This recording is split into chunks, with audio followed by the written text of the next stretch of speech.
This is Richard Rose, president of Atlanta NACP, and with me is one of my partners in crime. As we work to get this vote out, I got Helen Butler, who's the executive director of the Georgia Coalition for the People's Agenda, founded by the great Dr. Joseph Lowry.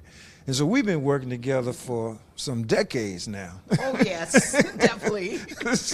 So we are just across the hall from your operation, where we got full crew getting people to the polls, using an app that two of us co-developed over time. Now it has a mapping feature, so it shows the where the rider is and who the closest drivers are. So we hoping that's going to decrease the time that we get people to the polls and back, and also it gives us a little better idea of the whole process of basically when they get picked up versus when they get returned, so we can kind of gauge what the lines are like. But what else you got going on, Helen? Oh, Richard, I tell you, besides the rides to the poll, that's it today, because election protection, what we do is have poll monitors that are assigned in 96 of the 159 counties in Georgia, but they are assigned at polling locations to assist voters if they encounter problems.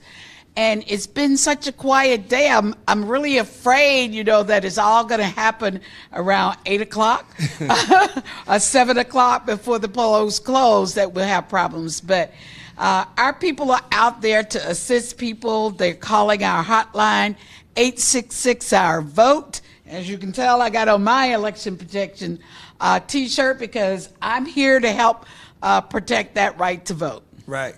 And so other stuff, but you've been working toward this election because we had early voting. Yes. What else has People's Agenda been doing? Well, we do voter registration 365 days a year. So we registered everybody we could before the deadline for this election cycle, and we're continuing. But we also did a Your Voice, Your Vote tour to help people to understand the changes that happened with SB 202, which is a voter suppression bill, despite people saying that the turnout shows that it's not a suppressing bill, but it is, because if you look at the number of absentee ballots that were cast this cycle, 279,000 compared to 1 million. Right. In the last election cycle, I say there's a problem with that. No drop boxes outside anymore. All the drop boxes are inside. No drop boxes on election day. You have to go to your local board of elections to drop them in. Your 11 days before election day is the last day that you can request an absentee ballot.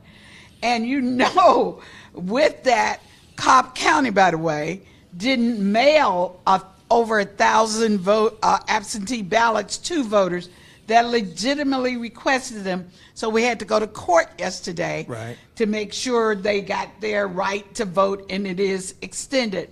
So it's barriers like that are in place. A student just called me now that they're telling them they can go vote at Morehouse or precinct or another close by precinct.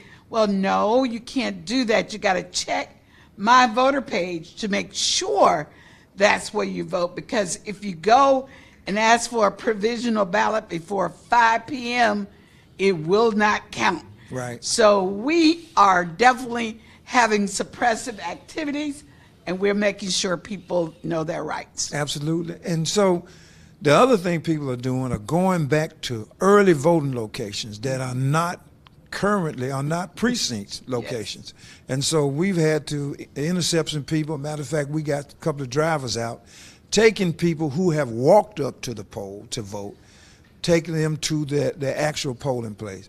So as I mentioned earlier, People's Agenda and the Atlanta NACP has been working together, but even before I was president of Atlanta NACP, Helen Butler and I were locked arms together, trying to make it better, trying to get people to vote, because our voice is our vote, and our vote is our most powerful form of protest. It certainly is, Richard, and we're telling people ain't no mountain high enough to keep us from voting. Absolutely. We're going to go vote today If you encounter problems, call this number, 866-OUR-VOTE. Do not be deterred. Stay at the polling location, get it resolved, and exercise your right. How about it? Let's make it a great voting day, because the issues that are on the ballot affect us every day from cradle to grave.